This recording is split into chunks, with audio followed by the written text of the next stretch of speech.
Hello दोस्तों, स्वागत है आपका आज के इस नए वीडियो में। और भाई आज के इस वीडियो में हम सीखने वाले हैं trading money management, trading risk management, trading psychology. तो आज का वीडियो बहुत ही ज़्यादा इंपॉर्टेंट होने वाला है, तो वीडियो को बिना स्किप किए हुए पूरा देखना। बाकी आप सभी को पता ही है, मैं आपको बेसिक से लेके एडवांस लेवल तक पार्ट बाई पार्ट वीडियो बना के ट्रेडिंग सिखा रहा हूँ। उसी का ये पार्ट नंबर 29वां वीडियो है। अगर आपने पार्ट नंबर 1 से लेकर 28 तक वीडियो नहीं देखे तो जाके देख लेना। आप इन सारे पार्ट्स को देखकर ट्रेडिंग को बेसिक से लेके एडवांस लेवल तक सीख सकते हो। तो चलिए आज के इस वीडियो को बिना किसी देरी के स्टार्ट करते हैं। वीडियो को स्टार्ट करने से पहले एक चीज़ और कहना चाहूँगा, अगर आप ट्रेडिंग करना चाहते हो या सीखना चाहते हो तो उसके लिए आपको एक डीमेट अकाउंट की जरूरत पड़ती है। अगर आपके पास पहले से कोई भी डीमेट अकाउंट है तो वेल एंड गुड। अगर आपके पास पहले से कोई भी डीमेट अकाउंट नहीं है तो मैंने वीडियो के डिस्क्रिप्शन में बेस्ट ऐप के लिंक दे रखे हैं, जहाँ से आप फ्री में अपना डीमेट अकाउंट ओपन कर सकते हैं। तो चलिए टॉपिक पर चलते हैं। तो अभी हम आ चुके हैं अपने लैपटॉप की स्क्रीन पर और एक बार मैं फिर से आपका स्वागत करना चाहूँगा। Welcome to RDR trader basic to advance trading course. और जैसा कि मैंने आज आपको बताया, आज का हमारा टॉपिक रहने वाला है money management and risk management and psychology. ठीक है, तो चलिए इसमें हम जानने वाले हैं, सबसे पहले जानेंगे साइकोलॉजी एंड माइंडसेट, उसके बाद मनी मैनेजमेंट, उसके बाद हम बात करेंगे रिस्क मैनेजमेंट की, उसके बाद ट्रेडिंग की कुछ रूल्स की बात करने वाले हैं। तो चलिए स्टार्ट कर देते हैं आज का वीडियो। सबसे पहले हम बात करते हैं साइकोलॉजी और माइंडसेट के बारे में। ठीक है, तो माइंडसेट आपका कैसा होना चाहिए वो जान लीजिए। तो इसमें सबसे पहला हमने पॉइंट रखा है, ट्रेडिंग एक सेकेंडरी इनकम होनी चाहिए। ठीक है, यानी कि आप अगर अभी कोई जॉब करते हैं, कोई बिजनेस करते हैं या कुछ भी काम करते हैं जिससे आपको आमदनी होती है तो आपको उसको छोड़ना नहीं है। अगर आप ट्रेडिंग करना चाह रहे हो तो एज ए सेकेंडरी इनकम और एक्स्ट्रा इनकम की तरह इसको कर सकते हो। तो पहला माइंडसेट आपका ये रहना चाहिए। ऐसा नहीं कि आती ट्रेडिंग में हमें अमीर बनना है, करोड़पति बनना है, तो इस तरह का आपको माइंडसेट लेके ट्रेडिंग में नहीं आना है। तो आपको जो ट्रेडिंग कर रहे हो उसको आप एक सेकेंडरी इनकम की तरह रख सकते हो। तो इस माइंडसेट से आपको आना है। ठीक है, दूसरा पॉइंट है हमारा इसमें सेविंग का 30% कैपिटल ही ट्रेडिंग में हमें यूज करना है। यानी कि जो भी आपकी सेविंग है, जितना भी आपके पास पैसा भी ट्रेडिंग करने के लिए, उसमें से आपको सिर्फ 30% ही यूज करना है। मान लेते हैं एग्जांपल के तौर पे आपके पास 1 लाख रुपए है तो आपको उसका मात्र और मात्र 30% यानी कि 30,000 रुपये ही उसमें से ट्रेडिंग के लिए आपको यूज करने हैं। ठीक है, क्यों करने, क्यों ये मैं कह रहा हूँ आगे आपको पता चलेगा। तो दूसरा आपने नियम जान लिया। अब तीसरे नियम की तरफ चलते हैं। तो तीसरा है लोन लेकर ट्रेडिंग नहीं करनी है। बहुत से लोग मैंने देखा है ट्रेडिंग करने आते हैं, 1-2 महीने सीखते हैं, 10-20 हज़ार रुपये से आए थे, लॉस कर लिया। आप उनको लगता है कि हमने काफ़ी सारी चीज़ें सीख ली हैं, जो है हम क्या करते हैं लोन ले लेते हैं, उसके बाद हम ट्रेडिंग में अब अच्छा खासा पैसा बना सकते हैं। तो ये गलती आपको नहीं करनी है। कभी भी आप 1-2 महीने 4 महीने में 1-2 बार प्रॉफिट करके या बड़ा कुछ प्रॉफिट करके आप ट्रेडर नहीं बनते हैं। आपको रेगुलर प्रॉफिटेबल ट्रेडर बनने में आपको लगभग 1-2 साल आराम से मिनिमम लग जाते हैं। तो आपको कभी भी, कहने का मतलब ये है कि लोन लेकर ट्रेडिंग नहीं करनी है। अगर पैसे नहीं है तो ट्रेडिंग मत करो, सीखते रहो, प्रैक्टिस करो ऐसे ही। ठीक है, स्टॉक्स में प्रैक्टिस कर लो, पर पैसे से आपको लोन लेकर ट्रेडिंग नहीं करनी है। तीसरा पॉइंट हो गया। अब चौथे पॉइंट की तरफ चलते हैं तो चौथा पॉइंट है हमारा, ट्रेडिंग में उतना ही कैपिटल यूज करें कि वह जीरो भी हो जाए तो आपको उसका कोई अफसोस नहीं होना चाहिए। ठीक है, तो ट्रेडिंग में आपको उतना ही कैपिटल यूज करना है। अगर वो जीरो भी हो जाए यानी कि पूरा लॉस भी हो जाए तो आपको कोई फर्क नहीं पड़ना चाहिए। ठीक है, अब मैं बात करता हूँ ये 30% वाला मैंने आपको क्यों बताया था कि 30% ही आपको यूज करना है। और मैंने पहला पॉइंट आपको क्यों बताया था कि सेकेंडरी इनकम की तरह लेके चलना है। मान लेते हैं आप कहीं पर भी जॉब करते हैं, ठीक है, और आपके पास 1 लाख रुपए की सेविंग है। अभी मान लेते हैं, ठीक है, आप कहीं जॉब करते हैं और आपके पास 1 लाख रुपए की सेविंग है और आपको कहीं से पता चलेगा कि भाई ट्रेडिंग से एक दिन में 1 लाख से 10,000 20,000 बनते हैं। ठीक है, तो आपको इस माइंडसेट को लेके ट्रेडिंग में नहीं आना है। क्या ट्रेडिंग में माइंडसेट लेके आना है कि ट्रेडिंग आप अपनी जॉब करते रहेंगे, जॉब को नहीं छोड़ेंगे। ऐसा नहीं कि जॉब छोड़ दी, आपके पास 1 लाख रुपए, उससे 10,000 बना के 1,10,000 बना लेंगे, 1,20,000। इस तरह की आपको अपनी कैलकुलेशन और साइकोलॉजी अपनी नहीं डेवलप करनी है शुरू में। तो क्या करना है कि आप जॉब कर रहे हैं, जॉब के साथ साथ आप ट्रेडिंग करेंगे सेकेंडरी इनकम की तरह। ठीक है, और जो भी आपकी जो है 1 लाख की सेविंग है तो आपको 1 लाख से ट्रेडिंग नहीं करनी है, आपको 30,000 से आपको ट्रेडिंग करनी है। अगर और आपको ये सोच के लेके आने वो 30,000 रुपये, अगर ये मेरे लॉस हो जाते हैं, जीरो हो जाते हैं, तो मुझे इससे कोई फर्क नहीं पड़ना चाहिए। ये सोच लेके वो आपको 30,000 रुपये 1 लाख में से लेके आने। ओके, उसके बाद लोन लेके ट्रेडिंग नहीं करनी, मैंने आपको बता दिया। और कैपिटल का उतना ही % जो है ट्रेडिंग में लेके आए, ट्रेडिंग में उतना ही कैपिटल लेके आए कि वो लॉस हो जाए तो आपको कोई भी उसका अफसोस नहीं होना चाहिए। तो इसलिए मैंने वो चीज़ें ऊपर लिखी थी। ठीक है, अब आते हैं दूसरे लोगों का बड़ा प्रॉफिट देखकर ट्रेडिंग नहीं करनी है, ठीक है। ये बहुत बड़ा इंपॉर्टेंट मैंने आपको बताया है पॉइंट। बहुत से लोग इंस्टाग्राम पर रील देखते हैं, कार देखते हैं, लोग पैसे उड़ा रहे हैं, ट्रेडिंग करते हैं, उनको देखकर आपको इन्फ्लुएंस नहीं होना है। अगर कोई 1 लाख से ट्रेडिंग कर रहा है, 10,000 20,000 30,000 बना रहा है एक दिन में, या 1 लाख के 2 लाख बना रहा है, तो 1 लाख के 2 लाख ट्रेडिंग में 100 बार में से 1 या 2 बार बनते हैं, ठीक है। और जो एक्सपीरियंस बंद होते हैं वही बना पाते हैं, ठीक है। तो वो भी इतना नहीं कहते हैं कि मुझे 1 लाख का 2 लाख बनाना है, उनका भी मतलब 100 ट्रेड में 1 बार ऐसा होता है, वरना वो भी 1 लाख लेके आ रहे हैं तो उससे 5,000 10,000 ही बनाते हैं। उनका यही टारगेट रहता है, उनका ये नहीं कि एक ही दिन में उनको करोड़पति बनना है। तो आपको भी इस तरह का माइंडसेट नहीं रखना है। तो ये तो हो गई हमारी साइकोलॉजी और माइंडसेट के ऊपर मैंने बात बता दी आपको इस तरह का माइंडसेट लेके ट्रेडिंग में आना है, ना कि लोगों का प्रॉफिट देख करके 1 लाख से 2 लाख बनाएंगे और मतलब बहुत जल्दी अमीर बनने की चाह आपको लेके नहीं आनी है ट्रेडिंग में।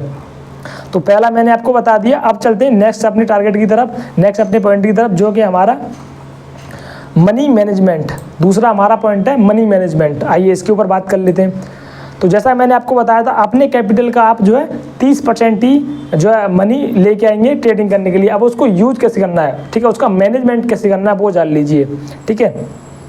तो उसके लिए देखो, हमने आपको बताया था कि मान लेते हैं आपके पास 1 लाख रुपये आता है, 1 लाख का 30% कितना हो गया, 30,000 रुपये। तो आप 30,000 रुपये आपका ये पूरा टोटल कैपिटल हो गया, ये आपका कैपिटल हो गया 30,000 रुपये। अब आपको इसको 3 महीनों में डिवाइड करना है, इसको आपको 3 महीनों में क्या करना है, डिवाइड कर लेना है। तो आप 10,000 रुपये पर मंथ कर दोगे, हो जाएगा, मतलब 10,000 रुपये 3 महीने में कर दोगे, 30,000 रुपये हो जाएगा। तो 3 महीने आप इनसे ट्रेडिंग करोगे 30,000 से, 3 महीने ट्रेडिंग करनी है। अभी इसके बारे में और भी आगे बताऊंगा, ठीक है। अब 3 महीने ट्रेडिंग स्टार्ट करने से पहले आपको क्या करना है, ट्रेडिंग को पूरा सीखना है, चाहे आपको 1 महीना लग जाए या 2 महीना लग जाए। मैं 2 महीने मान के चलता हूँ कि 2 महीने आपको ट्रेडिंग सीखने में लग गया। जो भी सपोर्ट रेजिस्टेंस ट्रेंड लाइन जो भी चीज़ें होती हैं टेक्निकल एनालिसिस करना, 1 या 2 महीने में मैक्सिमम आप ये सारी चीज़ें सीख जाओगे, ठीक है। तो 2 महीने आपको सीखने में लग गया। उसके बाद 1 महीने आप प्रैक्टिस करोगे, ठीक है। और क्या करोगे, पेपर ट्रेड करोगे। प्रैक्टिस यानी कि पेपर ट्रेड करोगे आप पहले कैपिटल से ज़्यादा आपको ट्रेड नहीं करना है।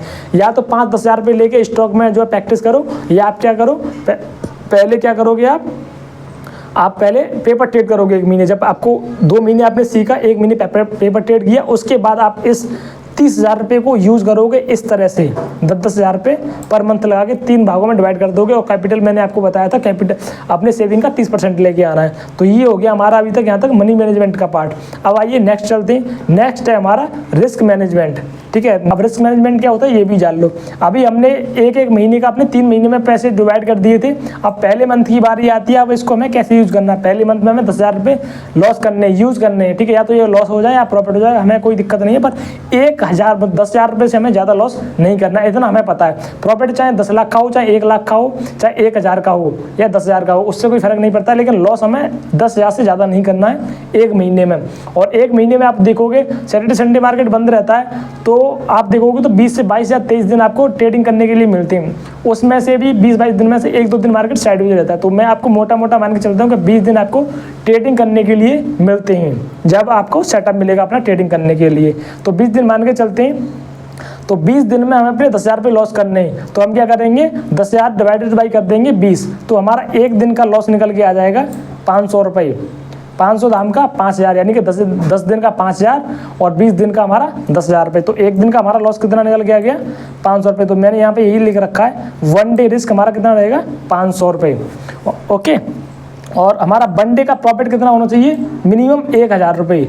हमारा रिस्क जो रहना चाहिए 500 रुपये, और 1 डे का प्रॉफिट हमारा रहना चाहिए 1,000 रुपये, ओके।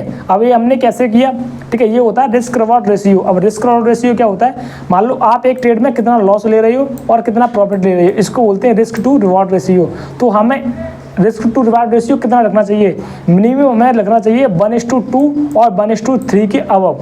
1:2 का तो मिनिमम रखना चाहिए, उसके ऊपर अगर हमें मिल रहा है तो अच्छी बात है। 1:1 का भी मिल रहा है तो हम उसको ट्रेड नहीं करेंगे, ठीक है। आपको लग रहा है, अगर मैं जो आपको कोई बढ़िया ट्रेड मिल रहा है इसमें आपको लग रहा है कि 500 रुपये का या प्रॉफिट हो जाएगा, लेकिन 500 रुपये का रिस्क भी है कि लॉस भी हो सकता है, तो आप उस ट्रेड को नहीं करोगे। जहाँ पे आपको लग रहा है कि मुझे 500 रुपये का यहाँ लॉस हो सकता है, 500 से मतलब 1,000 या 1,000 से ऊपर मुझे यहाँ प्रॉफिट हो सकता है, उस ट्रेड में आप एंट्री करोगे। तो इसको बोलते हैं रिस्क टू रिवॉर्ड रेशियो। और हमारा कितना होना चाहिए, 1:2 या उससे ऊपर का हमारा रिस्क टू रिवॉर्ड रेशियो होना चाहिए। जहाँ पे मैंने लिख रखा है 1:2 और 1:3 का रिस्क रिवॉर्ड रेशियो लेकर रखा है, तो इतना समझ में आ गया। एक दिन में हमारा लॉस होगा तो कितना होगा, 500 रुपये का। प्रॉफिट होगा तो मिनिमम हमें 1000 रुपये का प्रॉफिट चाहिए। तो इतना समझ में आ गया। इसको बोलते हैं रिस्क मैनेजमेंट, यानी कि आपका रिस्क कितना है। तो पहले हमने देखो 1 महीने का अपना जो है ट्रेडिंग कैपिटल निकाला, फिर उस कैपिटल का हमने 1 दिन का रिस्क निकाला, कितना निकलेगा हमारा, ठीक है। अब हमने इतना निकाल लिया कि एक दिन में हम 500 रुपये का लॉस लेंगे या 1000 रुपये का प्रॉफिट लेंगे। अब आगे की तरफ चलते हैं। रिस्क रिवॉर्ड रेशियो मैंने आपको बता दिया 1:2 या 1:3 के ऊपर मिले तो अच्छी बात है। तो अगर हम देखो, हम मानते हैं कि आप बिगिनर हो, ठीक है, आपने 2 महीने सीखा है, ठीक है, और 1 महीने आपने प्रैक्टिस की है, तो कम से कम आप इतना तो आइडेंटिफाई कर रहे होंगे जो भी आपका सेटअप बना है, ठीक है, जो भी आपका सेटअप बना है उसमें से आप, हम मानते हैं अगर आपने एक महीने में 20 ट्रेड किए तो 20 में से हमने मान लिया कि आपने 10 लॉस कर दिए और 10 प्रॉफिट। इतना तो कर सकते हो जब आपने सीख के करा, तो इतना तो आप कर ही लोगे, ठीक है। तो 10 अगर हम लॉस डे कर रहे हैं, 10 दिन हमने लॉस किया है, तो 500 के हिसाब से हमारा कितना लॉस हो जाएगा, 500 रुपये का हमारा लॉस हो जाएगा, ठीक है। सीख के करने की बात की मैं बात कर रहा हूँ, ये तो आराम से निकल आएगा आपका। तो 10 इंटू हम 500 करेंगे तो 5000 का हमारा लॉस हो जाएगा, ठीक है, 10 दिन में। वहीं पर अगर 10 दिन हम प्रॉफिट करते हैं तो 10 इंटू हम क्या करेंगे 1000, तो कितना हो जाएगा 10,000 हमारा प्रॉफिट हो जाएगा। अब हम क्या करेंगे, 10,000 हमारा प्रॉफिट था, 5,000 हमारा लॉस था, तो इसको माइनस कर देंगे तो हम ओवरऑल 5,000 रुपये के प्रॉफिट में आ जाएंगे, ठीक है। 5,000 रुपये के प्रॉफिट में आ जाएंगे 1 महीने में। 30,000 आप ट्रेडिंग में लेके आए हो और उससे 5,000 रुपये महीने का कमा रहे हो, ठीक है, सेकेंडरी इनकम की तरह, तो कोई बुरा नहीं है। आप ऐसा नहीं करना है कि 30,000 लेके आए उससे आपको 20,000 बनाना है या 30,000 बनाना है। डबल करने के चक्कर में रहोगे तो लॉस खा जाओगे भाई, ये नहीं काम करता। आपको प्रोसेस फॉलो करना होगा पूरा का पूरा। आप अगर 30,000 लेके आ रहे हो, 5,000 का प्रॉफिट मिल जाएगा, अच्छी बात है। मैं तो कह रहा हूँ आपने मान लो जो है 10 दिन नहीं, आप 12 दिन लॉस करते हो, है ना, 8 दिन ही प्रॉफिट करते हो, तब भी आप थोड़ा बहुत प्रॉफिट में रहोगे, लॉस में नहीं रहोगे, ठीक है। बाकी आप सीख के करोगे तो इतना तो आपका निकल ही आएगा, ठीक है। कम से कम आपको लॉस पे पहले कंट्रोल रखना है कि आपको लॉस एक दिन में 500 का ही लेना, उससे ज़्यादा नहीं लेना है। बाकी इतना समझ में आएगा कि रिस्क रिवॉर्ड रेशियो क्या होता है। अब चलिए नेक्स्ट हम चलते हैं ट्रेडिंग रूल्स की तरफ, ठीक है। ट्रेडिंग में आपके क्या क्या रूल होने चाहिए, ठीक है, रूल्स को भी जान लेना, ये बहुत ज़्यादा इंपॉर्टेंट है।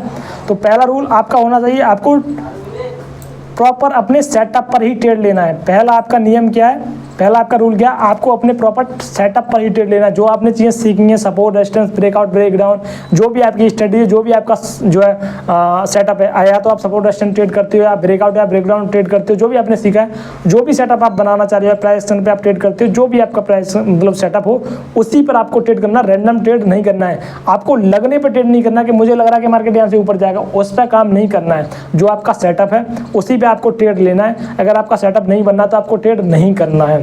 सेटअप बनना है तो आप वहाँ पर रिस्क ले लोगे, ठीक है। तो पहला पॉइंट, सेटअप पर ही ट्रेड लेना है, ये पहला नियम होना चाहिए आपका। दूसरा, एक दिन में एक ही ट्रेड करना है, ये भी आपका नियम होना चाहिए, क्योंकि हमें एक दिन में 500 रुपये का लॉस करना है, तो भाई एक दिन में हम मतलब एक ही ट्रेड में हमारा इतना तो लॉस हो जाएगा। अगर हम 15-20 पॉइंट का तो ऐसा रखेंगे, भाई निफ्टी 50 की बात कर रहा हूँ, तो 15 से 20 पॉइंट का आप मैक्सिमम 20 पॉइंट का ऐसा रख सकते हो। 15 पॉइंट पर भी रख के आपको एंट्री मिल जाती है, तो आप एक दिन में एक ही ट्रेड करोगे, ठीक है। पहला पॉइंट ये हो, दूसरा पॉइंट ये हो गया, दूसरा नियम ये हो गया। अब तीसरे नियम की बात करते हैं। तो तीसरा नियम है प्रॉपर स्टॉप लॉस और टारगेट लेना है, ये बहुत ज़्यादा ज़रूरी है। प्रॉपर स्टॉप लॉस और टारगेट लेना है। मान लो आपने एंट्री ली और एंट्री ले रही है आपको 100-200 रुपये का, 300 रुपये का लॉस होने लग गया। अब आपको लग रहा है कि भाई मेरा तो टारगेट हिट हो जाएगा, मतलब स्टॉप लॉस हिट हो जाएगा, क्या करता हूँ निकल जाता हूँ। नहीं निकलना है। कभी कभी मार्केट आपके जस्ट स्टॉप लॉस के पास से ही ऊपर जाता है, एक पॉइंट पहले ही ऊपर निकल जाएगा, तो आपको वो नहीं करना है। या तो पूरा स्टॉप लॉस से लेना है, कोई दिक्कत नहीं, आपने सोच रखा है ना कि 500 रुपये जाएंगे तो जाने दो, मैंने एंट्री ले ली है अभी।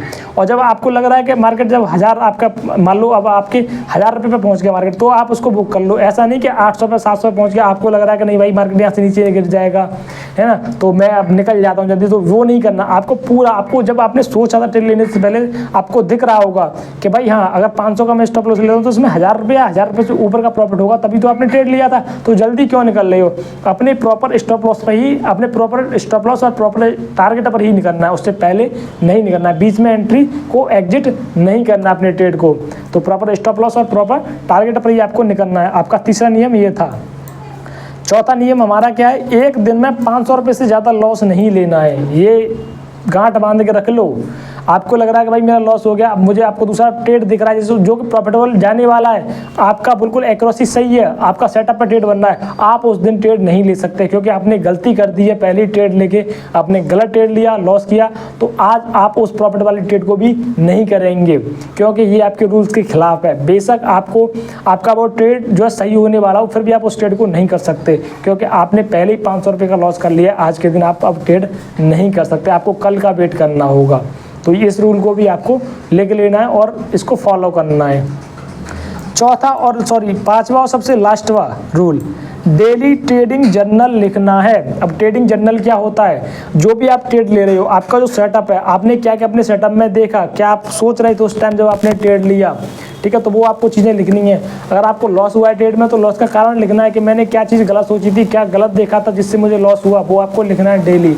अगर आपको प्रॉफिट हुआ है तो आपने क्या चीज़ सोची थी, क्या चीज़ देखी थी ट्रेड को लेने से पहले जिससे आपको प्रॉफिट हुआ, तो वो भी आपको लिखना है। इससे आपकी साइकोलॉजी बिल्ड होगी। जब ऐसे करके आप 3 महीने ट्रेड करोगे, मैंने 3 महीने आपको बताया था, 2 महीने सीखोगे, 1 महीने प्रैक्टिस करोगे और 3 महीने इस तरह से ट्रेड करोगे जो मैंने आपको रूल और नियम बताए। अगर आप इन सारे रूल्स और नियम को फॉलो करते हो, सारी चीज़ों को फॉलो करते हो, तो आपके ज़्यादा चांस रहेंगे कि आप धीरे धीरे करके कंसिस्टेंट प्रॉफिट कमाने लगोगे ट्रेडिंग में। उसके बाद आप अपनी कैपिटल को बढ़ा के ट्रेड कर सकते हो। जब आप प्रॉफिट का पैसा आता जाए आपके पास, तो अपनी कैपिटल को पहले मंथ में नहीं बढ़ाना है। पहले मंथ में आपको 1 लॉट से ट्रेड करना है। दूसरे मंथ में अगर आपको पहले मंथ में प्रॉफिट हुआ है अच्छा खासा, तो आप दूसरे मंथ में 1 लॉट बढ़ा सकते हो। वरना मैं रिकमेंड करूँगा कि पहले 3 महीने आप 1 लॉट से ही ट्रेड करें।